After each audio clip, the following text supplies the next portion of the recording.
Shalom Sobat ICC, Happy Sunday. Apa kabar saudara hari ini? Saya harap semuanya dalam keadaan baik dan bersemangat untuk beribadah. Namun sebelum kita bersama-sama memuji dan menyembah Tuhan, saya ingin mengajak saudara untuk berkenalan dengan dua rekan saya yang luar biasa, yang telah mendandani dan memilih outfit saya hari ini. Penasaran kan? Kita intip yuk!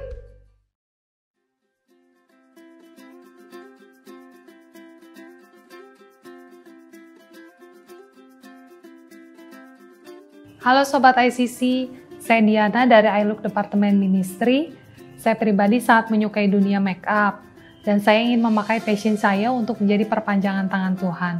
Sangat senang bisa terlibat dalam departemen ini, karena saya bisa menjadi berkat bagi teman-teman yang melayani, dan di saat yang bersamaan, saya mendapat kesempatan untuk bisa explore dan meningkatkan keterampilan saya. Mengingat setiap orang mempunyai wajah yang unik, tipe kulit yang bervariasi, dan sebagainya. Selama melayani, saya bertemu dengan banyak orang dan ini membuat saya belajar banyak hal tentang bagaimana bisa berkomunikasi dengan lebih baik lagi, bagaimana bisa berhati-hati dan konsisten dalam mendandani orang lain. Juga bisa menjadi seorang makeup artist yang lebih cermat dalam memilih warna ataupun bahan kosmetik supaya hasilnya lebih pas dan maksimal.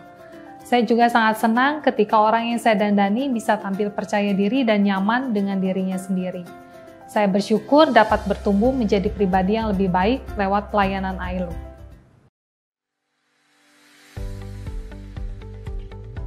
Halo Sobat ICC, saya Andy dari Departemen Pelayanan iLook. Sebenarnya saya tidak pernah terpikir untuk terjun di pelayanan ini. Namun dengan cara Tuhan, akhirnya saya sadar jika potensi dan kesukaan saya dalam bidang fashion ternyata bisa menjadi berkat untuk orang lain. Kami dari Departemen iLook memiliki kerinduan agar para volunteers gereja ICC dapat sama-sama belajar berpenampilan baik, rapi, dan presentable. Karena dalam segala apapun yang kita lakukan, kita pasti melakukan seperti untuk Tuhan, termasuk cara kita berpakaian. Dalam persiapan ibadah, iLook memiliki peran membantu teman-teman iPraise yang melayani atas panggung untuk berpakaian sesuai dengan mood board bulanan yang telah ditentukan. Kami memberikan referensi, membantu menentukan apa yang sebaiknya dipakai dari pilihan pakaian yang mereka miliki di rumah, serta mencoba mencarikan pinjaman bagi mereka yang tidak memiliki baju dengan warna atau model tertentu. Untuk saya, khususnya membantu teman-teman yang pria. Dari pelayanan ini, saya banyak belajar tentang bagaimana padu padan pakaian yang kreatif dengan budget yang tidak perlu besar, dan untuk postur tubuh yang berbeda-beda. Selain itu, saya juga belajar untuk berkomunikasi serta menyemangati mereka untuk berpenampilan lebih baik dan percaya diri saat melayani. Saya sangat bersyukur bisa tergabung di departemen ini, karena selain banyak mendapat pelajaran baru, saya juga bisa melihat pertumbuhan dalam diri teman-teman yang melayani, yang memiliki sudut pandang baru dalam hal berpakaian. Wow, luar biasa bukan? Bagaimana Tuhan bisa memakai setiap kita untuk saling memberkati. Bagi Sobat ICC yang ingin tahu lebih lanjut mengenai Departemen Pelayanan yang ada di Gereja ICC dan rindu untuk terlibat, saudara bisa mengakses link yang tertera di bawah ini. Nah, berikutnya pengumuman untuk para orang tua di dalam Gereja ICC yang rindu mendedikasikan putra-putrinya kepada Tuhan. Gereja ICC akan tetap memfasilitasi saudara untuk dapat melakukan baby dedication secara online yang akan diadakan tanggal 5 Mei 2021 mendatang melalui Zoom. Pendaftaran telah dibuka mulai hari ini. Segera hubungi hotline ICC dan kami akan menghubungi saudara untuk proses selanjutnya. Sekian informasi dari Gereja ICC hari ini. Bersukacitalah senantiasa di dalam Tuhan. Selamat beribadah, Tuhan Yesus memberkati.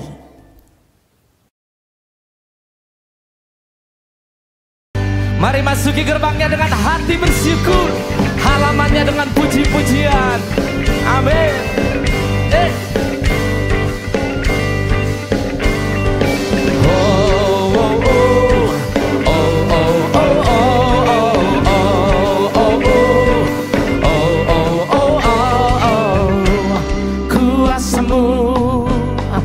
Membebaskanku, tebus hidupku.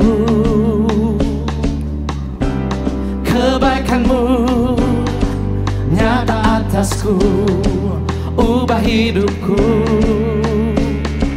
Kasih-Mu termegah di bumi, di surga.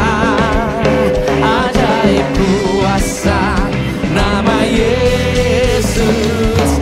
Kau sempurna di hidupku, menerangi tiap langkahku. Kebenaran kuatkanku, bersinar bagimu.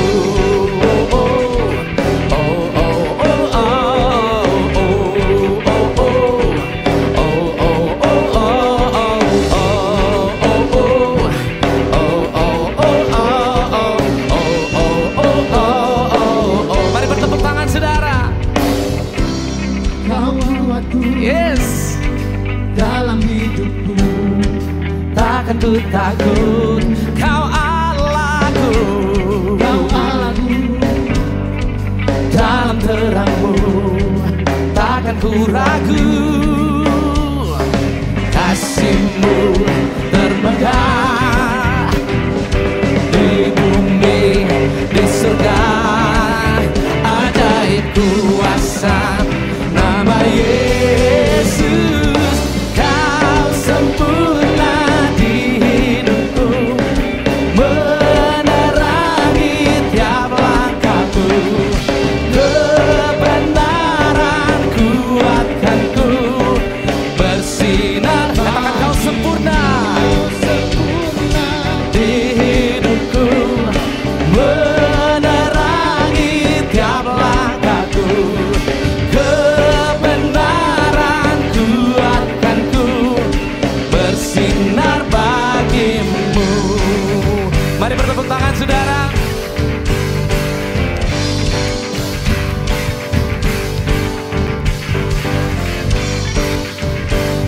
Haleluya. Yes. Katakan kasih-Mu, kasih-Mu termegah di bumi, di surga. Ajaib kuasa nama Yesus. Kau sempurna di hidupku, menerangi tiap langkahku. Kebenaran kuatkanku, bersinar bagimu. Kau sempurna di hidupku, menerangi tiap langkahku. Kebenaran kuatkanku, bersinar bagimu.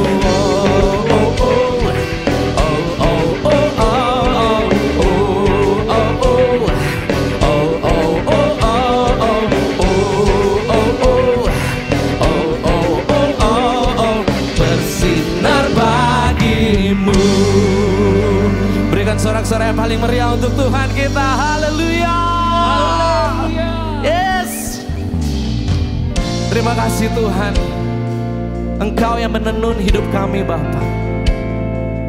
Engkau yang membentuk jiwa kami Tuhan. Engkau mengenal kami Bapa. Kami berharga di mata-Mu Tuhan. Thank you Jesus. Thank you Jesus.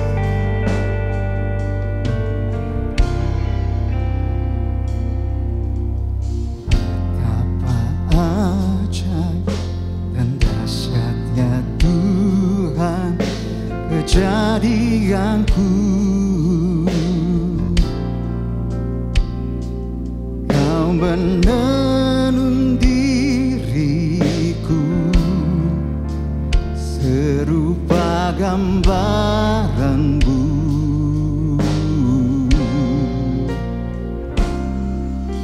Sungguh berharga di mata-Mu Tuhan kehidupanku.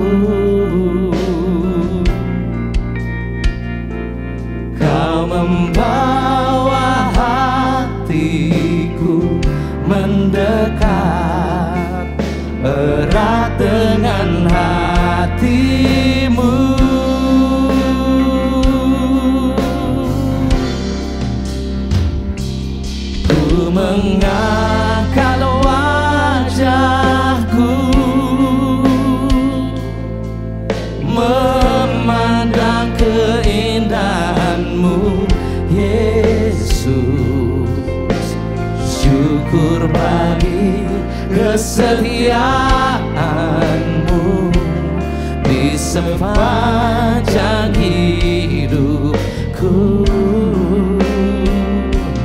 dan ku angkat tanganku ke tata kasih dan karuniamu. Tak sekalipun kau tinggalkanku, Yesus sahabatku.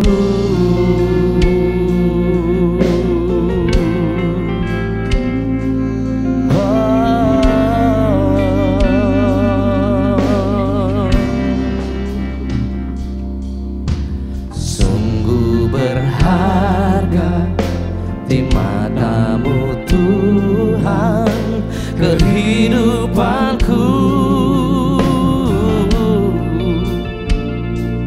Kau membawa hatiku mendekat erat dengan hatimu. Ku mengangkat wajahku memandang keindahanmu, Yesus. Syukur bagi kesetiaanmu di sepanjang hidupku, dan ku angkat tanganku ke tata kasih dan karuniamu. Tak sekalipun kau tinggalkanku, Yesus sahabatku. Ku mengangkat wajahku, angkat wajahku memandang keindahanmu, Yesus.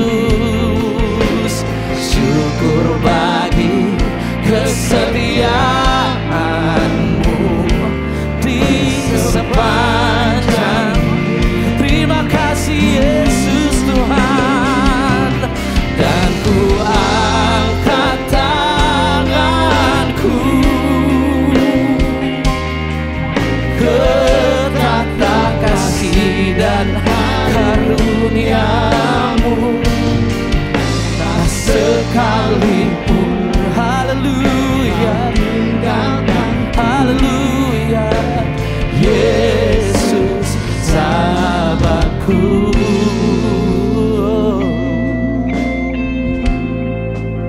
Kau besertaku seumur hidupku, Bapa. Kau Allah yang ajaib, yang menyertai setiap langkah kami. Kirala sikirala yase, kirala sikirala yase, kirala sikirala la la la. Oh Yesus, Yesus Tuhan.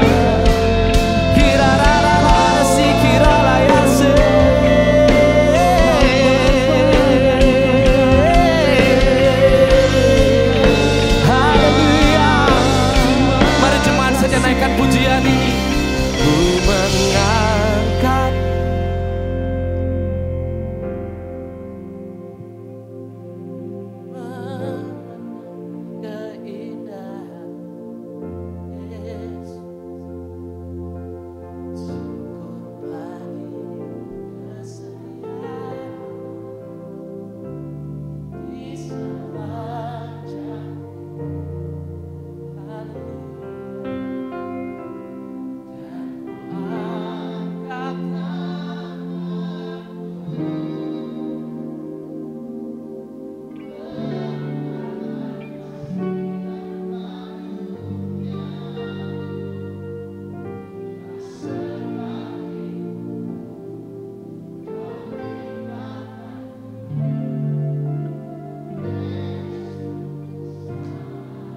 Katakan tak sekalipun kau tinggalkanku. Tak sekalipun kau tinggalkanku. Yesus sahabatku.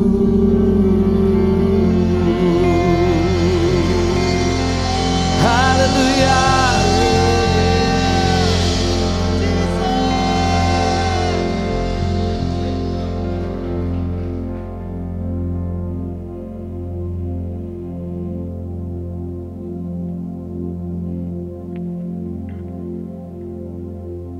All my life you have been faithful.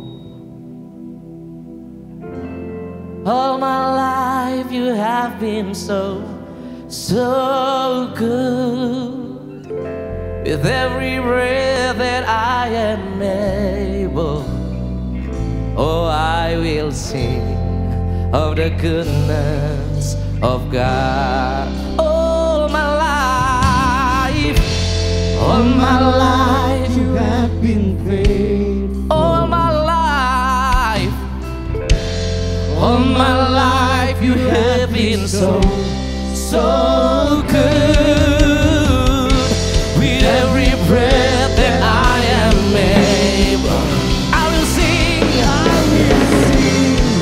of the goodness of God. All my life you have been faithful. Amen, amen, amen. All my life you have been so good. Oh, with every breath that I am able, I will sing of the goodness of God. All my life you have been faithful. Yes, all my life you have been so good. With every breath that I am able, I will sing of the goodness of God. Your goodness is running after me. Yeah, your goodness is running after me. With my life laid down and surrender now, I give you everything. Your goodness is running after me. Your goodness is running after. Amen. It's running after me. Your goodness is running after. It's running after me. With my life laid down and surrender now, I give you everything. Your goodness is running after. It's running after me. All my life you have been faithful. Hallelujah, hallelujah. All my life you have been so good. With every breath that I am able, I will sing of the goodness of God. I will sing of the goodness of God. Oh, I will sing of the goodness of God. Hallelujah, hallelujah. Yes. Woo. Kami akan nyanyikan kebaikan-Mu seumur hidup kami, Bapa. Seumur hidup kami, Tuhan, hanya Engkau satu-satunya Allah di hidup kami, Bapa. Terpujilah Engkau, Bapa, sampai selama-lamanya. Haleluya. Mari semua yang mengasihi Tuhan bersama-sama katakan amin. Sekali lagi berikan tepuk tangan yang paling meriah untuk Tuhan Yesus. Silakan duduk saudara.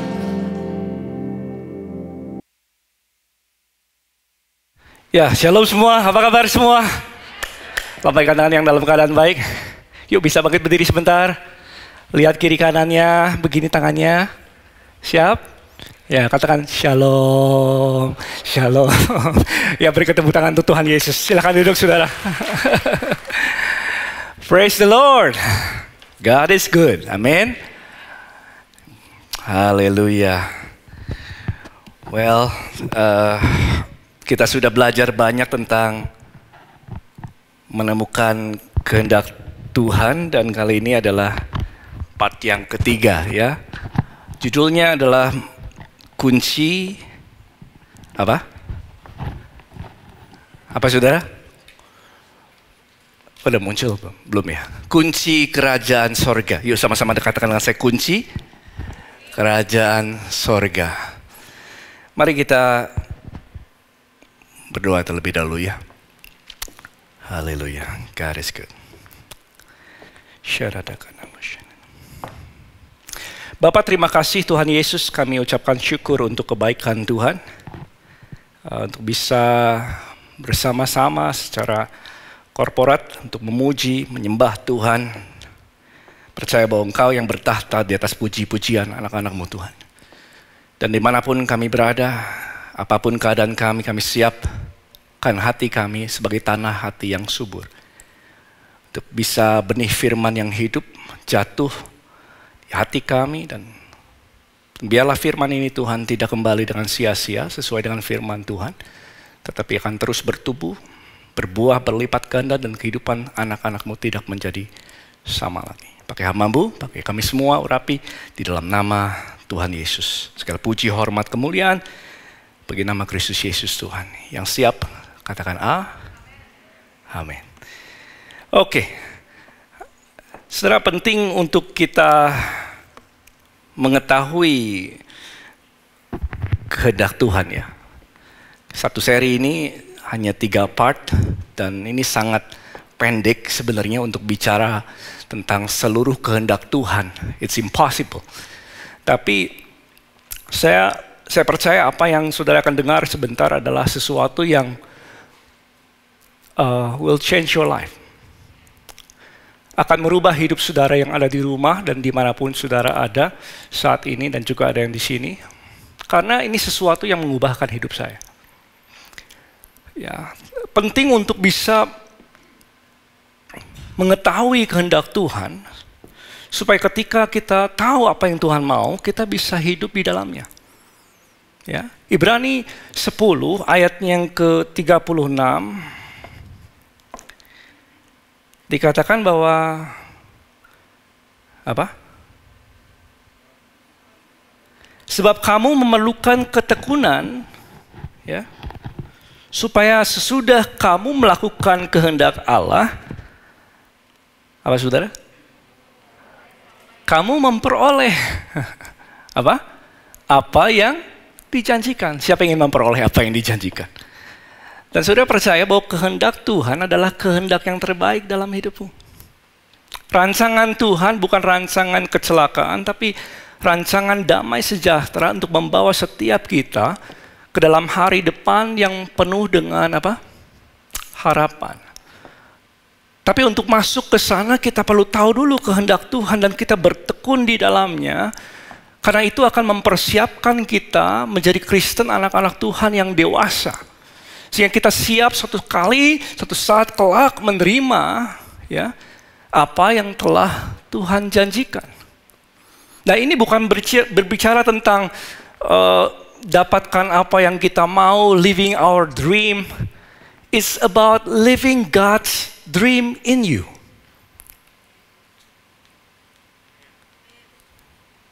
Ya, ini nggak berbicara tentang bagaimana kita bisa enjoy our life, bisa dapatkan apa yang kita mau. Tapi ini bicara tentang bagaimana punya kehidupan yang memuliakan Tuhan dan berbuah banyak menjadi berkat bagi banyak orang. That's His dream. Itu mimpinya Tuhan bagi setiap kita. Maka itu kita perlu dipersiapkan sebagai anak-anaknya menjadi dewasa terlebih dahulu, karena untuk bisa masuk mengalami janji yang seperti itu, saudara perlu dewasa. Amin. Kita perlu dewasa dulu. Ya, sama seperti kalau seorang ayah punya warisan yang besar yang dia mau kasih sama anaknya. Ya, dia punya usaha di seluruh dunia, dia mau kasih sama anaknya. Dia harus persiapkan dulu anaknya. Ya, ajar dia bagaimana mengatur keuangan dengan baik. Ajarkan dia bagaimana bisa punya attitude yang benar. Ya, sehingga anak itu beranjak, bertumbuh menjadi bijaksana. Dan ketika dia sudah bijaksana dan dia sudah siap, bapaknya memberikan kesempatan untuk bisa mengambil alih semuanya. Yes?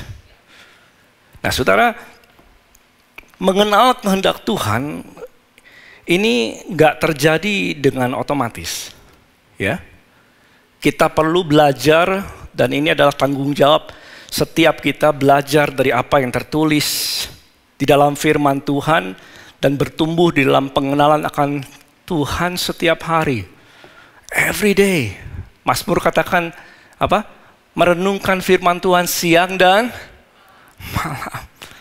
Renungkan lagi, tangkap apa yang menjadi kehendak Tuhan, tangkap karakternya apa. Ya. Karena kita setiap kita punya musuh, ya. Setiap kita anak-anak Tuhan perlu punya pengertian ini bahwa kita nggak sendirian, kita punya musuh-musuh yang kita nggak kelihatan, yang mau mencuri, membunuh dan membinasakan, menarik kita keluar dari rencana Tuhan ini, menarik setiap anak-anak Tuhan yang baru saja lahir baru, dibaptis, diselamatkan, belajar, bertumbuh di dalam Tuhan, tapi iblis senantiasa akan menarik kita keluar dari rencana Tuhan. Sama seperti Yusuf punya mimpi yang besar Tuhan kasih sama dia, ya, bahwa dia akan menjadi pemimpin yang besar. Tapi iblis datang mencobai lewat istri Potifar. Ya tuh ya? Ya, dicobai supaya Yusuf jatuh di dalam perzinahan. Dan kalau Yusuf jatuh di dalam berzina dengan istri Potifar, saya rasa ceritanya bakalan lain. Dia akan keluar dari kehendak Tuhan. Sudah mengerti? Menangkap apa yang saya sampaikan? Ya, penting untuk mengetahui bahwa kita punya musuh yang mau menarik kita, dan kita jangan sampai jatuh ke dalam perangkapnya. Ya, ketika setiap anak-anaknya jatuh terhadap apa yang menjadi rancangan si jahat, kita keluar dari kehendak Tuhan, dan akhirnya rencana Tuhan nggak terjadi dalam kehidupan saudara. Ya, kita perlu keluar, mengetahui, ya, pada waktu kita tahu apa yang menjadi kehendak Tuhan, kita jadi tahu ini Tuhan atau bukan. Mana yang menjadi kehendak Tuhan? Ya, perangkap-perangkap si jahat biasanya ini, ada beberapa hal yang saya akan bagikan. Ini perangkap si jahat. Yang pertama adalah ketakutan. Ya, yuk katakan dengan saya, 2, 3 apa? Ketakutan. Ya, iblis pakai ini, banyak nih. Ya, dia pakai ini. Firman Tuhan katakan bahwa 2 Timotius 1 ayat ke-7 dikatakan, sebab Allah memberikan kepada kita bukan roh ketakutan, jelas di sini. Kalau saudara baca firman Tuhan, sudah baca ayat ini, sudah jelas. Tuhan tidak memberi roh ketakutan, melainkan roh yang membangkitkan kekuatan, kasih dan ketertiban. Jadi ketakutan bukan kehendak Tuhan. Yes. Ya. Lalu ada lagi perangkap-perangkap si jahat yang lainnya adalah kebimbangan. Ini banyak dia pakai. Yakobus 1 yang di rumah juga bisa simak, yaitu kebimbangan. Yakobus 1 ayat ke-6. Hendaklah ia memintanya dalam iman dan sama sekali jangan bimbang. Kehendak Tuhan adalah kita nggak bimbang. Amin. Ya, Tuhan gak mau kita hidup dalam kebimbangan, dalam kebingungan yang mana nih harusnya. jalan Tuhan begitu. Ya, jangan bimbang. Yang ketiga, keputusasaan. Ini perangkap-perangkap si jahat ya. Kalau kita baca dalam ayat firman Tuhan, kita jadi tahu ini. Ya, Yosua 1 ayat ke-6, kuatkan dan teguhkan hatimu. Jelas Tuhan mau kita nggak tinggal dalam keputusasaan. Kita menjadi kuat di dalam Dia. Amin. Lalu yang paling banyak ini adalah ini nih, penghakiman. Ya tak ya? Ya, penghakiman, bisa tampilkan penghakiman adalah kalau kita buka dalam Roma 8 ayat 1 dikatakan, demikianlah sekarang tidak ada penghukuman bagi mereka yang ada di dalam Kristus Yesus. Kita harus tahu kehendak Tuhan ini. Demikianlah sekarang tidak ada penghukuman bagi mereka yang ada di dalam Kristus Yesus. Siapa yang ada dalam Kristus Yesus? Ya, di dalam Kristus Yesus tidak ada penghukuman. Jadi pendakwaan si jahat ya. Ada orang-orang yang merasa dihakimi. Kalau saya jatuh di dalam dosa ini, Tuhan akan menghajar saya dengan rotannya sampai saya babak belur. Siapa yang pernah punya pengalaman seperti itu? Kalau jatuh dalam dosa tiba-tiba takut, saudara. Takut apa? Takut Tuhan yang datang. Ya, pakai tongkatnya dia siap. Waduh, ada yang pernah? Jangan angkat tangannya. Karena saya pernah. Dulu. Karena saya nggak tahu kehendak Tuhan apa. Ya, dan pada waktu saya baca ayat ini, di dalam Kristus tidak ada penghukuman. Karena Dia sudah mati di kayu salib dan Dia telah menanggung seluruh dosa. Yang membuat kita terhakimi siapa? Adalah mungkin diri kita sendiri karena kita nggak mengenal firman Tuhan, dan mungkin si jahat yang berurusan dengan kita. Tetapi bukan datang dari Tuhan.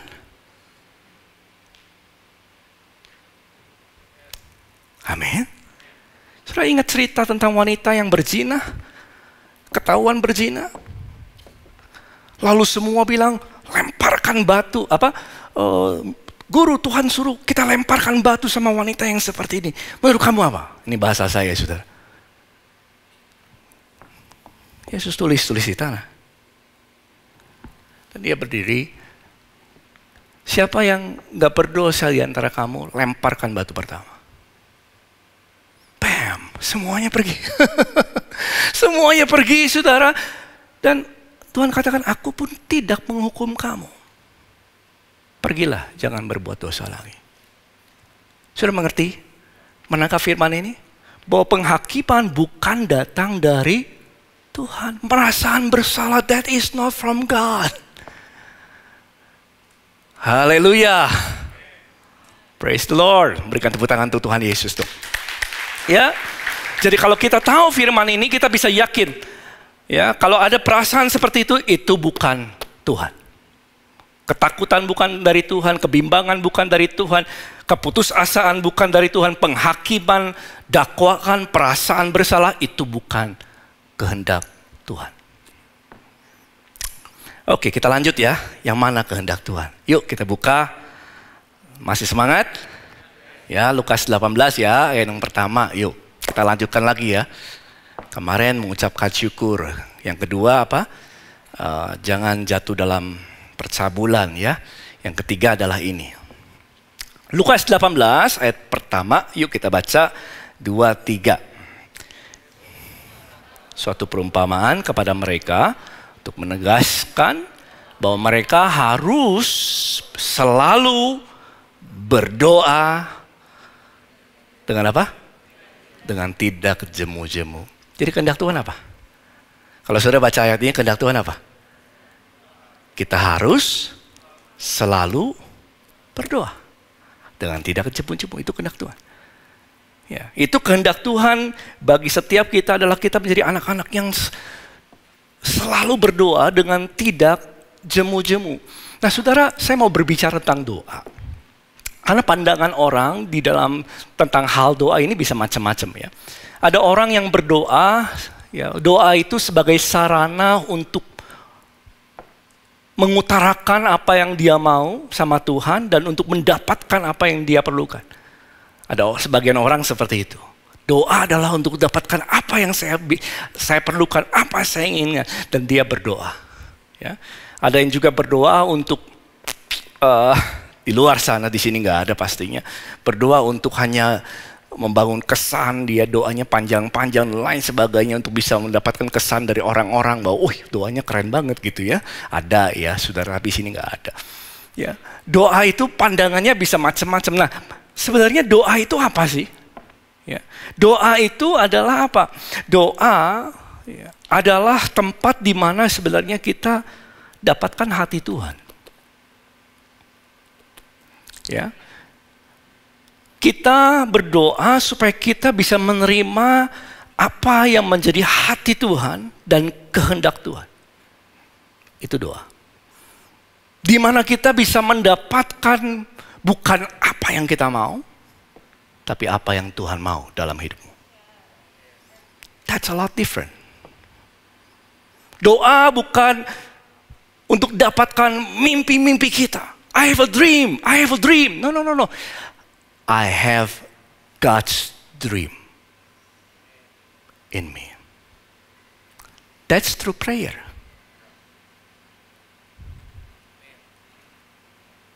Dan Tuhan mau menyatakan apa yang menjadi kehendaknya, bahkan dia mau menggenapi apa yang menjadi kehendaknya.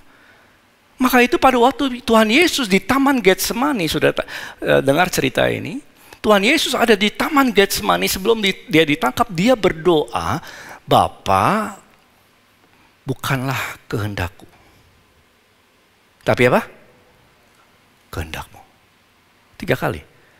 Doa adalah supaya kehendak Tuhan jadi dalam hidupmu.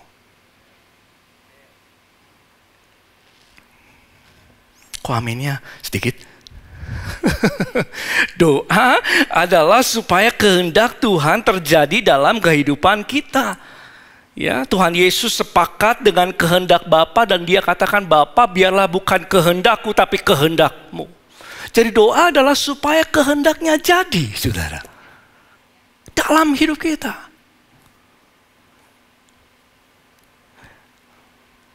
Karena kehendak Tuhan, nah ini mungkin sesuatu yang baru. Kehendak Tuhan tidak terjadi dengan sendirinya. Banyak orang berpikir gini ya, bahwa kehendak Tuhan itu Tuhan mengatur segala sesuatunya di muka bumi ini. Bahwa apapun yang terjadi di muka bumi ini, Tuhan yang atur segalanya. Itu keliru. Tuhan pada waktu dia ciptakan manusia, dia berikan kehendak bebas untuk memilih. Adam jatuh dalam dosa, itu bukan Tuhan yang mengatur.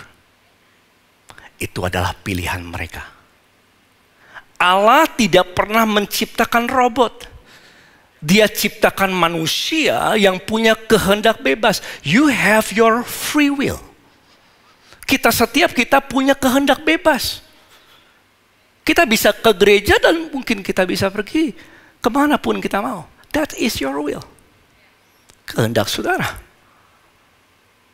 Apalagi orang yang telah jatuh di dalam dosa, iblis punya pengaruh atas mereka, mempengaruhi pikiran dan perasaan mereka sehingga banyak orang yang bukan hanya keluar dari rencana Tuhan, mereka melakukan apa yang menjadi kehendak si jahat. Dan itu bukan Tuhan yang mengatur. Yang paham, mengerti, katakan amin. Jadi Tuhan gak mengatur semuanya. No. Yes.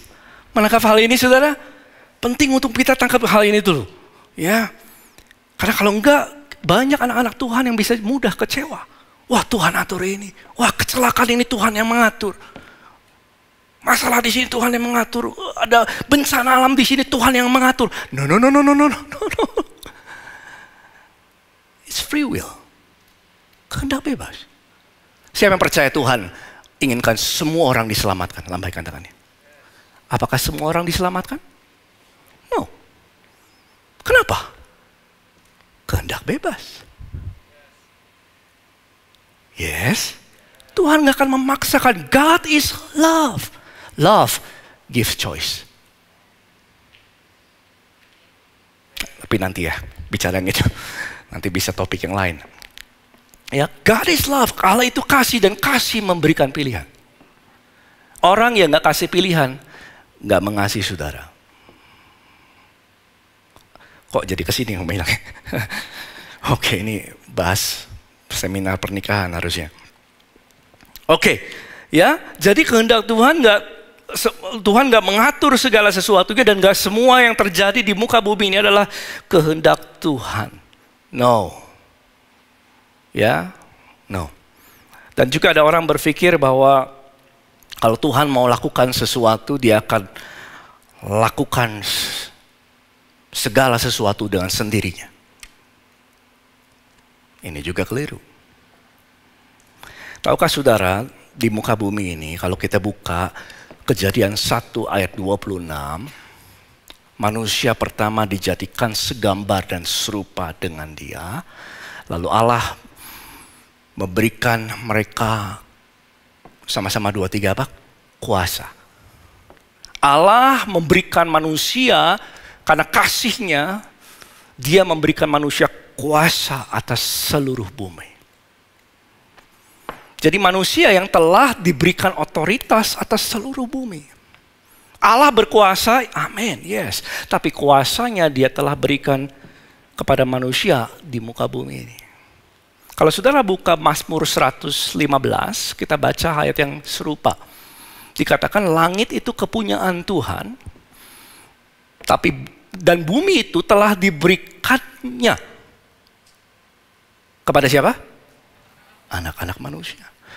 Jadi di muka bumi ini Tuhan telah memberikan manusia untuk memiliki otoritas atas seluruh bumi.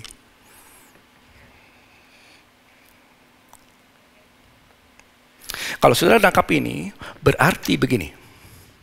Berarti cara Tuhan menggenapi rencananya atau kehendaknya, Dia inginkan melakukannya melalui saudara.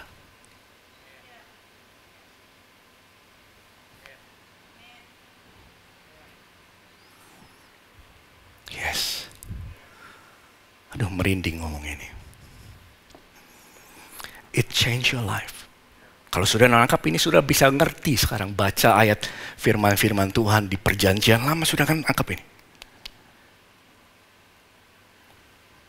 Tuhan ingin kita menjadi kawan sekerja Allah. Supaya kehendaknya jadi. Dia nggak melakukan segala sesuatu di luar saudara. Dia mau memakai saudara. Untuk menjalankan kehendaknya di muka bumi. Karena engkau telah menerima otoritas yang Dia berikan. Karena kasih-Nya dalam hidupmu. Maka itu kehendaknya jadi lewat saudara. Haleluya. Yang menangkap katakan amin. Coba lihat Efesus 3 ayat 20. So the Bible started to make sense. Kalau saudara menangkap ini, Alkitab jadi masuk akal. Bisa tangkap dengan baik. Ya. Kenapa Tuhan harus pada waktu Musa ada di depan lautan itu? Musa ngapain? Ulurkan tongkatmu. Ulurkan tongkat, bang, kebuka. Allah mencari kawan sekerjanya yang sepakat dengan firman-Nya. Untuk kehendaknya apa? Jadi. Kenapa? Karena Dia sudah kasih otoritas. Bagi Dialah yang dapat melakukan jauh lebih banyak. Apa? Yuk sama-sama yang di rumah juga apa? Daripada yang kita doakan atau pikirkan. Yang setuju katakan, belum selesai. Kalau saudara baca di situ belum selesai. Koma. Allah berkuasa melakukan jauh lebih hebat dari apa yang kita doakan atau pikirkan. Amin. Belum selesai. Koma. Seperti yang ternyata kuasa yang bekerja di dalam saudara. God shows His power not apart from us, but through us. Maka itu kehendaknya jadi lewat saudara. Tuhan ingin memakai kita. Apakah ini kuasa Tuhan? It is God's power. It is. It's not your power. It's not my power. It is God's power. Ini kuasa Tuhan, tapi Allah telah memberikan kepada saudara.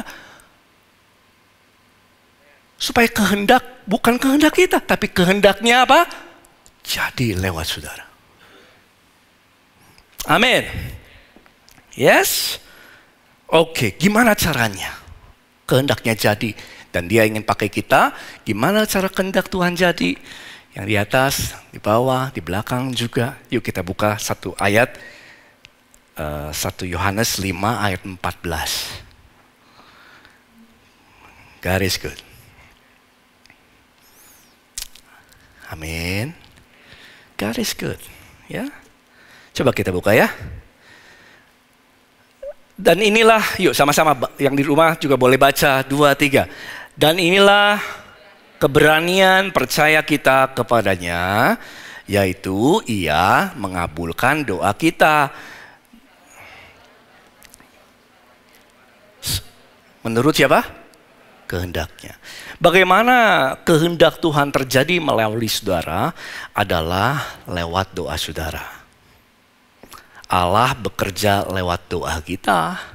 Ya, ketika kita berdoa sesuai dengan kehendaknya, saudara sepakat akan firman-Nya, maka Ia akan mengabulkan doa kita. Artinya, kehendak Tuhan terjadi.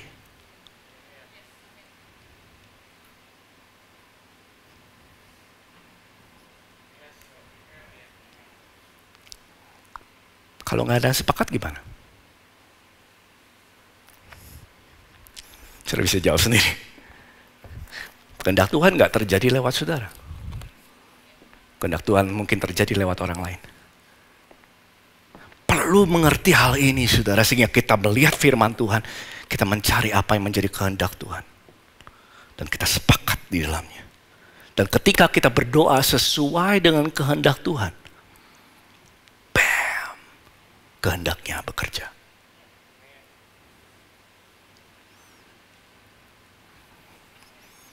Amin. Yang masih muda-muda katakan amin. Di bawah 100 tahun katakan amin.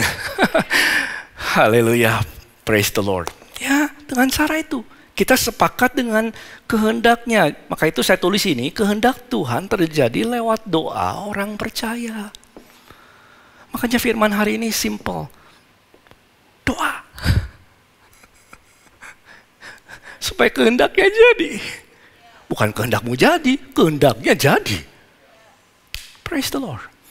Dan kehendaknya, kasih note ya, kehendaknya jauh lebih baik dari kehendak kita. Makanya kita perlu tahu kehendaknya di mana? Di sini. Di firman-Nya. Haleluya. Coba kita, nah saya ambil contoh beberapa aja ya.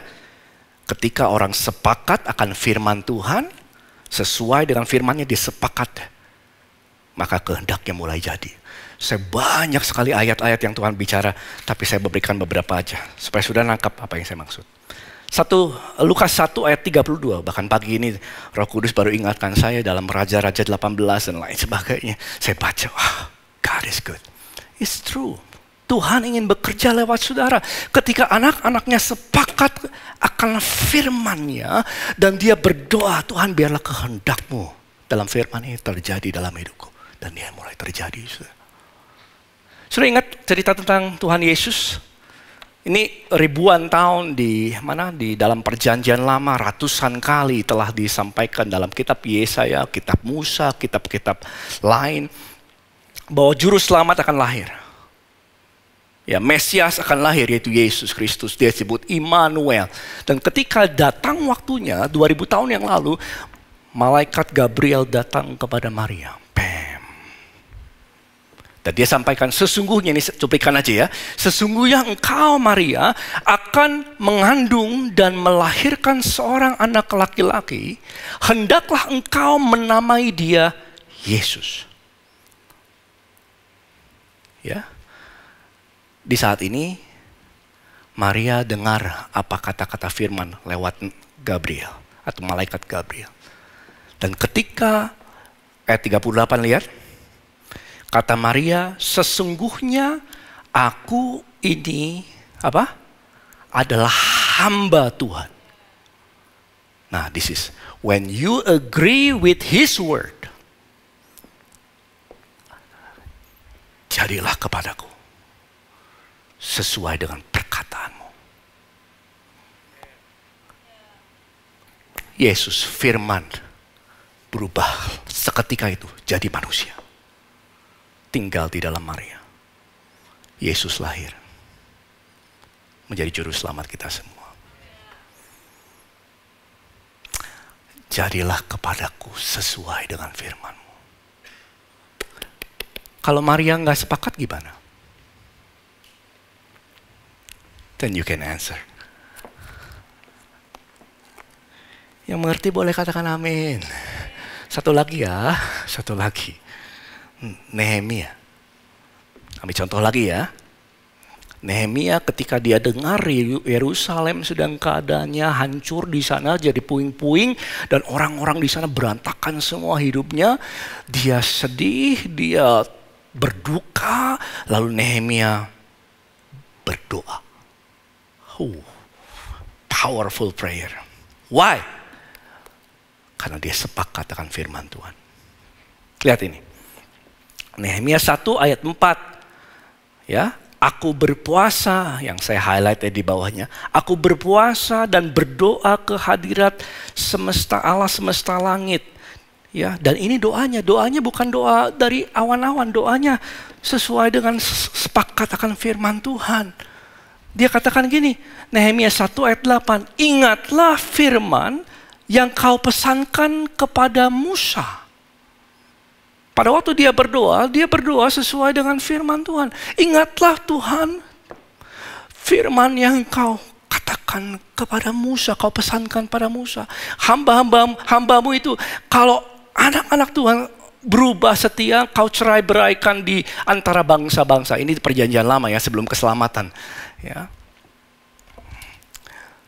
Ayat 9, tetapi bila kamu berbalik kepadaku, tetap mengikuti perintah-perintahku serta melakukannya, maka sekalipun orang-orang buanganmu ada di ujung langit, akan kukumpulkan mereka kembali dan kubawa ke tempat yang kupilih untuk membuat namaku diam di sana.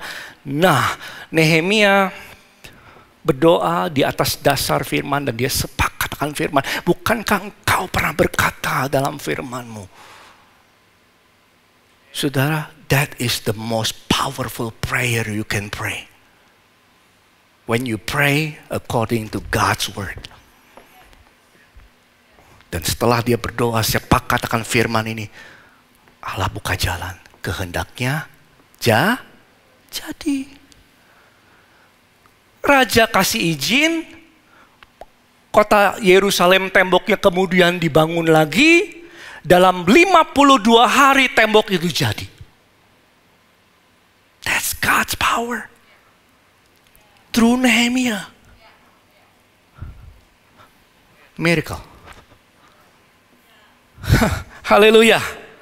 Ya, Nehemia 6 ayat 16 dikatakan, pada waktu itu udah jadi ya, si tembok itu udah jadi, semua musuh kami mendengar hal itu dan takutlah semua bangsa. Ngeri saudara melihat pekerjaan Tuhan yang dahsyat sekali. Ya. Mereka sangat kehilangan muka dan menjadi sadar bahwa pekerjaan Nehemia membangun kembali tembok kota Yerusalem itu dilaksanakan dengan bantuan Allah kami. Maka itu sampai hari ini sama. Yesus Kristus tidak berubah. Dulu, sekarang, dan selamanya. Dia ingin menyatakan kehendaknya di dalam doa saudara. Dan mencari orang-orang yang sepakat dengan apa yang difirmankannya. Dan ketika engkau berdoa untuk itu, kehendaknya terjadi. 2 Tawarik 6 ayat 19 dikatakan, 2 Tawarik 16 ayat 9, karena mata Tuhan menjelajah seluruh bumi untuk melimpahkan kekuatannya, kuasanya kepada mereka. Kepada siapa? Yang sungguh bersungguh hati terhadap Dia, yang mencari Dia, yang sepakat dengan kehendaknya. Dan ketika anak Tuhan ini dimanapun dia berada, saudara pun yang di rumah dimanapun saudara lihat ini, jadi sudah baca ini firman Tuhan dan kau bersepakat, Tuhan biarlah kehendak Tuhan ini terjadi, maka kehendaknya jadi.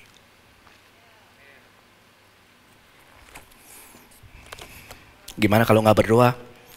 Well, maka kehendaknya nggak jadi lewat hidupmu. Tapi Tuhan bisa pakai yang lain, orang lain mungkin. Tapi saya berdoa supaya kehendaknya jadi lewat saudara. Yuk berikan tepuk tangan untuk Tuhan Yesus. Praise the Lord. Biarlah kehendaknya jadi lewat hidupmu. Maka itu coba kita buka lagi 1 Timotius 2 ayat 1. Maaf banyak ayat-ayat. Karena di gereja ICC kita belajar ya. Supaya kita nangkap apa yang menjadi firman Tuhan dan itu memerdekakan orang.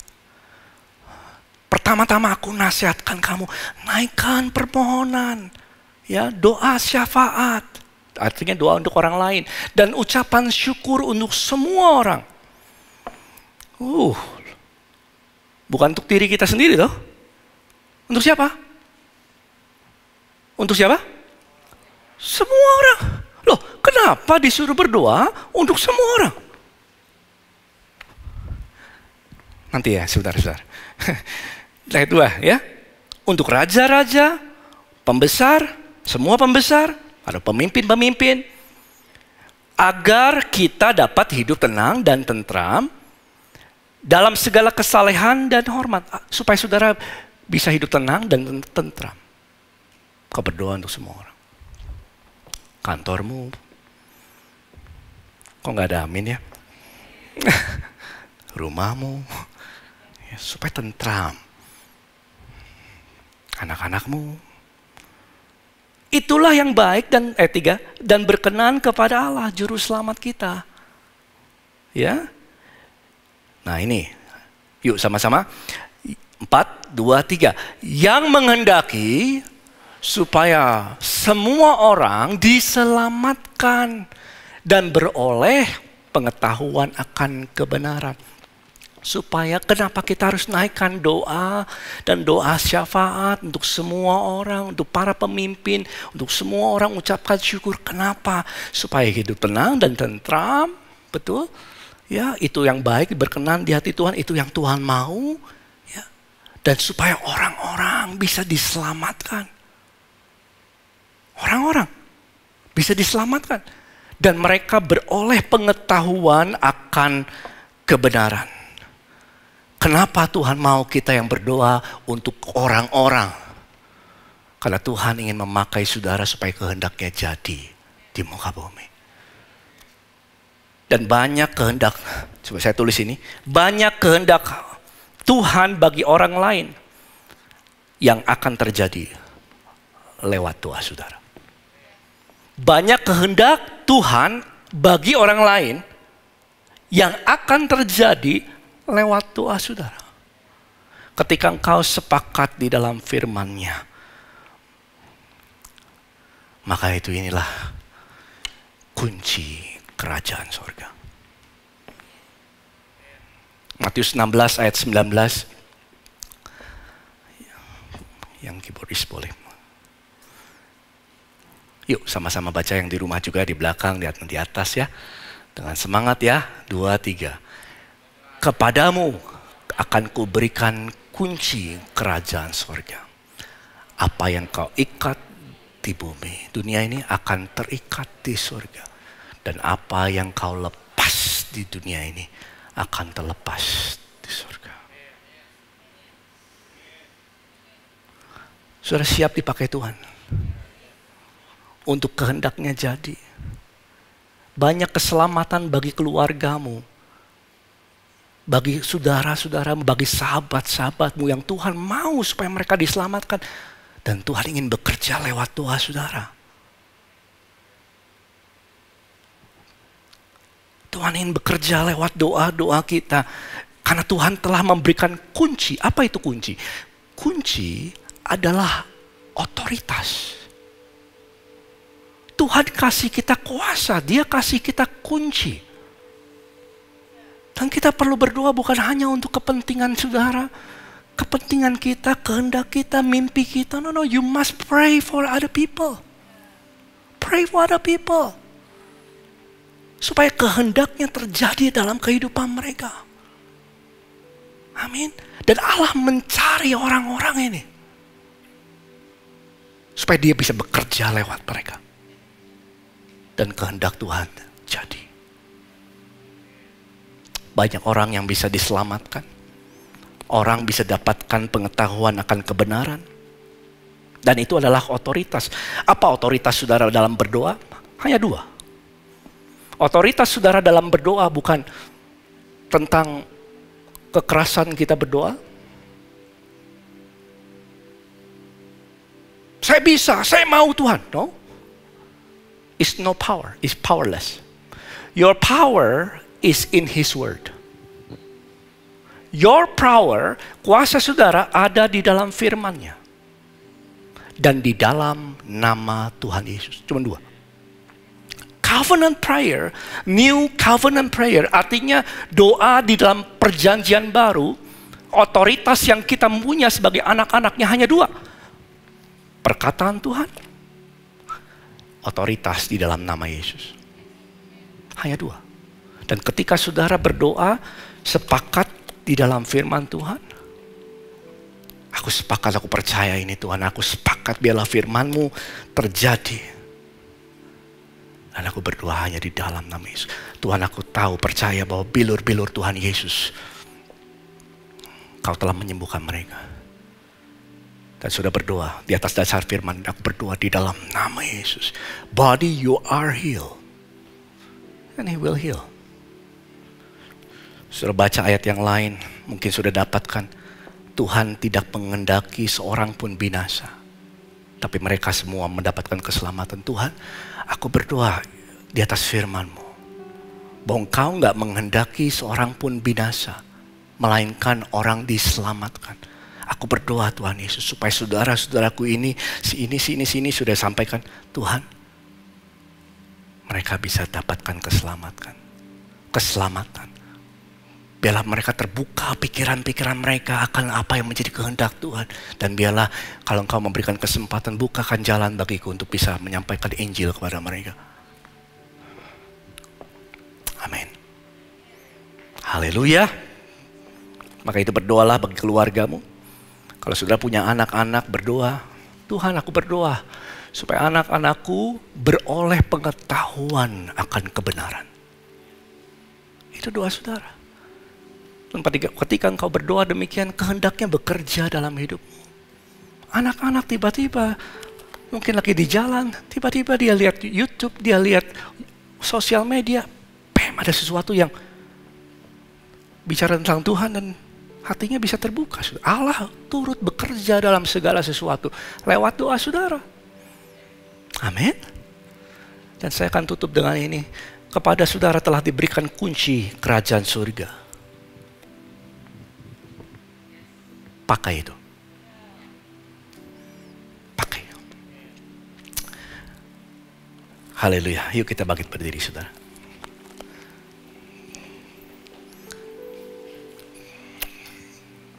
Maka itu saudaraku, penting gak berdoa dalam bahasa rosi? Penting gak? Penting. Bukan ritual aja. Ya 1 Korintus 14 ya. Masih bisa munculkan ayatnya. 1 Korintus 14 ayatnya ke berapa itu? Ke 15 ya. 1 Korintus, itu. Jadi apa yang harus kubuat kata Paulus? Dia berdoanya begini.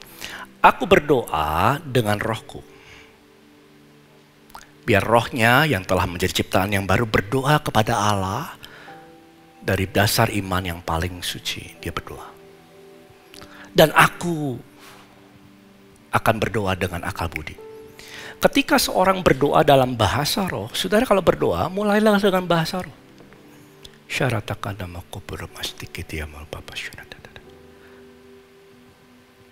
Allah bekerja lewat doa saudara. Dan kau akan jadi tahu apa yang saudara harus doakan. Dengan akal budimu. Yes. Dan kita akan praktek ya. Siapa di sini yang mau berdoa untuk orang lain? Siapa yang udah ngebet nih mau berdoa? Ada di sini lambaikan tangannya. Ya, mau aduh, aku pengen doa nih. Ada di sini. Kalau saudara itu lambaikan tangan, 2 tangan ke atas. Ada di sini yang sungguh-sungguh pengen berdoa untuk orang lain. Pengen doa untuk keluargamu, pengen berdoa untuk teman, sahabatmu yang belum terima keselamatan. Bahkan mungkin ada orang yang lagi sedang jatuh di dalam dosa dan kau sedang ingin berdoa untuk mereka. Saudara, kepadamu Tuhan katakan, ku berikan kunci kerajaan surga. Kalau ada orang yang berdosa, saudara sedang jatuh di dalam dosa, saudara harus pakai otoritas itu. Tuhan, aku berdoa, aku lepaskan pengampunan dosa atas orang itu. Dan di dalam nama Yesus, biarlah Engkau kirimkan para pekerjamu datang kepada dia, membukakan pengertian yang baru sehingga dia bertobat. Itu kunci. Dan banyak kehendak Tuhan yang terjadi bagi orang lain lewat doa saudara. Dan banyak kehendak Tuhan nggak terjadi dalam kehidupan orang lain karena kita nggak berdoa. Maka itu kita perlu berdoa, amin. Yuk katakan sebelahnya, yuk berdoa. Ya berdoa ya. Yuk kita masuk dalam doa. Kiralabaya syirik. Yuk kita berbahasa roh terlebih dahulu. Yang sudah dikarunia baptisan Roh Kudus dengan berbahasa roh, yuk kita berbahasa roh. Kiralabaya syirik di dapakar. Malah lebih kuat lagi. Kiralabaya syirik di dapakar syirik. Kalau saudara belum menerima baptisan Roh Kudus dan kau inginkan saat ini dimanapun kau berada, Tuhan membaptis engkau dengan rohnya. Saat ini dimanapun kau ada, kalau engkau belum menerima baptisan Roh Kudus dan kau rindu mengalami saat ini, buka hatimu. Di dalam nama Yesus, terima saat ini. Dan mulai berkata-kata dengan bahasa roh. Kiralabaya Bapak. Yuk semua berkata-kata mulai saat ini. Mari dengan iman kau terima. Jangan diam, jangan bahasa Indonesia, berdoa dalam bahasa roh. Izinkan rohmu berdoa kepada Allah. Mari lebih kuat lagi.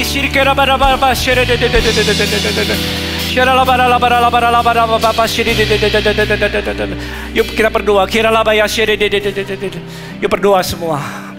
Depan, belakang, atas, kiri, kanan. Yuk. Mari lebih kuat lagi berdoa.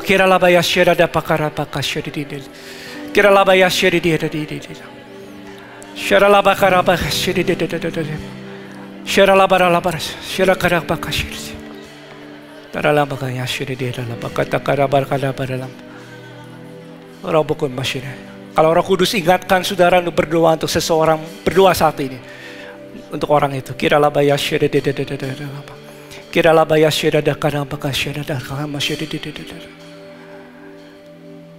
Mari kita berdoa untuk pemerintah kita. Yuk sepakat berdoa untuk pemerintah kita. Yuk ambil berbahasa roh sebentar. Tuhan, kami berdoa bersatu hati untuk pemerintahan dari presiden, ya Tuhan, wakil dan para menteri dan semua para gubernur yang ada, wali kota, bupati yang ada dimanapun mereka berada. Tuhan, we know this is not an easy moment for us, for all, untuk semua anak-anak Tuhan yang ada di Indonesia. Tuhan, kami berdoa sepakat di dalam nama Yesus. Tuhan, berikan hikmat atas mereka untuk bisa mengambil keputusan dengan benar. Berikan mereka pewahyuan ya Tuhan, sehingga keputusan mereka mendatangkan sejahtera bagi negeri kami Tuhan. Kami berdoa di dalam nama Yesus, segala kuasa-kuasa yang bukan daripada Tuhan, in the name of Jesus, go in Jesus name. Dan biarlah mereka mendapatkan pengertian atas apa yang harus mereka putuskan, rancangkan ya Tuhan, sehingga membawa bangsa ini Tuhan di dalam damai sejahtera dan keselamatan banyak orang terjadi Tuhan Yesus. Terima kasih Bapa. Kalau Tuhan ingatkan saudara berdoa untuk keluargamu saat ini, berdoa. Yuk kita ambil waktu berdoa. Untuk anak-anak mungkin, untuk saudara-saudara relatif saudara, untuk teman di kantormu yang Roh Kudus ingatkan, berdoa saat ini. Tuhan, aku berdoa, aku lepaskan ya Tuhan pengampunan dosa ya Tuhan. Lepaskan kuasa-Mu bekerja ya Bapa atas anak-anak-Mu Tuhan. Sehingga banyak orang yang diselamatkan, banyak jiwa-jiwa yang tertolong, yang sakit sembuh ya Tuhan, yang terikat dibebaskan ya Tuhan, yang susah dihiburkan ya Bapa. Kalau ada di antara saudara yang Roh Kudus ingatkan untuk berdoa untuk temanmu yang sedang dalam depresi, yang sedang dalam kekhawatiran dan tinggal dalam ketakutan hari ini, sedang dalam permasalahan yang besar, yuk berdoa untuk mereka. Dari depan sampai paling belakang dan kiri dan kanan. Saat ini kita berdoa. Tuhan, aku berdoa Tuhan untuk teman-teman kami yang dalam kesusahan hari-hari ini Tuhan. Berikan mereka penghiburan, jalan keluar ya Tuhan, hikmat daripada Tuhan. Karena firman-Mu berkata, pada waktu anak-anak-Mu jatuh dalam pencobaan Tuhan, Engkau memberikan jalan keluar. Kami berdiri di atas firman ini Tuhan. Engkau memberikan solusi, Engkau memberikan jalan keluar, sehingga mereka sanggup untuk menanggung. Dalam nama Yesus. Terima kasih Bapa. Dan mau bersyukur ya Tuhan. Dan biarlah setiap anak-anak-Mu yang telah menerima firman ini Tuhan, Roh Kudus, Kau bantu kami setiap hari, dimanapun kami ada. Kami tetap berdoa. Dan banyak kehendak-Mu yang terjadi lewat kehidupan anak-anak-Mu. Terima kasih Bapa yang baik. Kami mengucapkan syukur untuk kasih kuasa dan firman-Mu. Dan kehidupan kami tidak menjadi sama lagi. Doa kami nggak menjadi sama lagi. Dan biarlah doa kami memuliakan Tuhan dan kehendak-Mu yang jadi dalam hidup kami. Dalam nama Yesus. Mari angkat kedua tangan kita dari depan sampai paling belakang. Sudah, apapun di dalam Tuhan, engkau harus menerimanya dengan iman. Yuk, syikiralabayah, syikiriyara makata karabakarabaya syiridir. Sudah siap? Syarabakarat. Tuhan memberkati engkau berlimpah-limpah. Dia melindungi saudara. Dia menghadapkan wajahnya kepadamu, memberikan engkau kasih karunia. Tuhan menyinari engkau dengan wajahnya, memberikan engkau damai sejahtera. Pulanglah, terimalah berkat dari Allah Bapa di sorga, cinta kasih Yesus Tuhan kita. Penyertaan Roh Kudus akan selalu menyertaimu. Dan aku berdoa kehendak Tuhan akan terjadi lewat kehidupanmu. Engkau akan melihat kuasa-Nya bekerja lebih dari segala sesuatu yang kau pikirkan. Di dalam nama Yesus sampai Maranatha, sampai selama-lamanya. Dalam nama Yesus yang telah menerimanya, mau berdoa, sama-sama katakan amin. Praise the Lord. Yuk kita berdoa untuk orang lain. Ya, yang siap katakan amin. God bless you, stay safe, happy Sunday, Tuhan Yesus memberkati. Bye.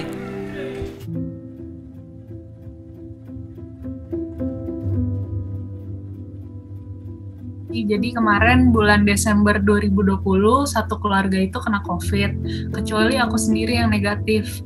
Jadi mulai tanggal 20 Desember itu tiba-tiba kondisi papa ngedrop dan harus dibawa ke rumah sakit. Waktu itu sekitar sore, mama, adik aku, sama satu orang tetangga membantu kami menurunkan papa dari lantai atas ke lantai bawah dengan kondisi papa yang udah setengah sadar, ngelantur, sesak napas, dan sekujur tubuhnya itu udah dipenuhi keringat. Akhirnya sampai di IGD, papa langsung ditanganin sama tenaga kesehatan. Dan puji Tuhan, pertolongan Tuhan itu nyata, padahal seharusnya itu harus begitu banyak proses yang harus dilaluin sebelum masuk ke IGD. Iya, jadi memang saat itu Mama mencoba untuk menelpon dokter-dokter kenalan keluarga kami dan kerabat yang ada. Akan tetapi semua rumah sakit di Jakarta itu penuh. Pada malam harinya kami mendapati kabar dari sepupu aku yang sebelumnya mengatakan ruangan di rumah sakit tempatnya bekerja itu penuh, namun ternyata tersedia satu ruangan dan satu-satunya alat ventilator. Dan singkat cerita, akhirnya besok paginya Papa dibawa ambulans ke rumah sakit di Cibubur tersebut dan dirawat di ruang isolasi IGD. Sebelum akhirnya dipindahkan ke ruang HCU isolasi yang masih penuh saat itu. Hari itu juga Mama, Opa, aku, dan adik aku langsung swab PCR. Dan saat itu Opa yang kondisinya mengalami pusing diputuskan untuk langsung dirawat di IGD sembari menunggu hasil. Hasil tesnya menyatakan kalau semuanya itu positif kecuali aku. Jadi aku sama Opa setelah keluar dari rumah sakit itu kami berdua tinggal di apartemen terlebih dahulu. Jadi emang waktu itu pernah tiba-tiba Mama ditelepon oleh pihak HCU rumah sakit dan diminta untuk segera ke rumah sakit. Karena saat itu kondisi oksigen Papa sudah turun ke 60%, padahal ventilator itu sudah bekerja secara maksimum gitu. Dan akhirnya aku dan Mama langsung pergi ke rumah sakit dan di sepanjang perjalanan kami terus berdoa dan memuji Tuhan. Dan akhirnya sesampainya di rumah sakit, aku dan Mama terus berdoa di samping Papa, di samping kaca ruangannya. Dan puji Tuhan dokter akhirnya menyampaikan bahwa kondisi oksigen Papa telah kembali naik ke 90%. Dan kejadian seperti ini terjadi kurang lebih 3 kali waktu itu. Jadi benar-benar kita melihat bahwa kesepakatan iman dan doa itu sangat besar kuasanya. Dan sampai hari ini kami melihat Papa sudah kembali ke rumah, menjalani recovery yang semakin hari semakin baik dipimpin oleh Tuhan. Yang pertama itu ketika Papa kritis yang ketiga kali, pihak rumah sakit itu terus menanyakan apakah disetujui tindakan pacu jantungnya. Tapi waktu itu Mama sama Cika kan kondisinya juga lagi low banget dan mereka juga bingung. Akhirnya nanya gimana nih ke aku, karena Cika nanya ke Mama juga belum bisa kasih keputusan, dan tiba-tiba saat itu saya marah sama Cika. Saya bilang, kamu jangan nangis, kamu jangan lemah. Terus tiba-tiba Cika benar-benar merasa dikuatkan dan imannya pun bangkit lagi. Kemudian yang kedua itu setelah pulang dari rumah sakit, saya dan Opa kan di apartemen, Mama sama Cika di rumah. Waktu itu benar-benar berat banget buat kami, terutama waktu itu kan Christmas, dan saya pribadi setiap malam itu cuman bisa berdoa sama Tuhan dan menyanyikan lagu Bila Hati Terasa Berat, lagu sujud di altarnya. Karena waktu itu udah nggak tahu harus gimana lagi dan cuman bisa berdoa dan menyembah Tuhan. Ya, kami juga mewakili keluarga ingin mengucapkan terima kasih untuk setiap dukungan doa serta supportnya bagi keluarga kami yang ketika kami melewati proses tersebut. Dan jika saudara sedang ada di dalam masa yang berat, pergumulan yang berat, jangan menyerah. Tetaplah beriman dan berharap kepada Tuhan. Tuhan Yesus pasti menolong pada waktunya. Terima kasih telah beribadah bersama Gereja ICC hari ini, baik yang hadir di ibadah onsite maupun secara online. Saya percaya kuasa Tuhan bekerja dimanapun saudara berada. Untuk informasi seputar ICC, saudara bisa menghubungi kami di hotline ICC atau dengan follow akun Instagram @ICC_Bandung. Sampai jumpa minggu depan dengan seri khotbah yang baru yang pastinya akan memperlengkapi saudara dan saya untuk terus berjalan di dalam Tuhan. Ibadah Gereja ICC berlangsung setiap hari Minggu pukul 8 pagi secara onsite di Faith Hotel Cihampelas lantai 6 dan live streaming melalui akun YouTube Inspire Community Center. Happy Sunday and God bless you.